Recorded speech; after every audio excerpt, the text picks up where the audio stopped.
Reel पहा मग त्याची फनी कॉमेंट वाचू. करा बघा, काळा इसो घेतलाय.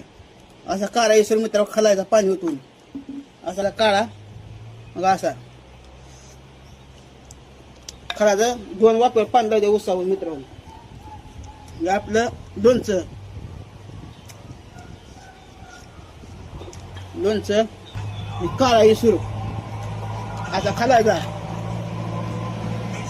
खायचा. या जेवण करा मित्रांनो. माझे पैसे मला माहिती आहे. हे जेवण करा मित्रांनो. धन्यवाद. जिस राह पे तुम चल रहे हो बेटा, एक दिन बुरी तरह फंसोगे. हगवण लागेल तेल ओतून खा. असे लोणचे खाल्लंच तर बॅरल भरून लोणचे करायला लागत.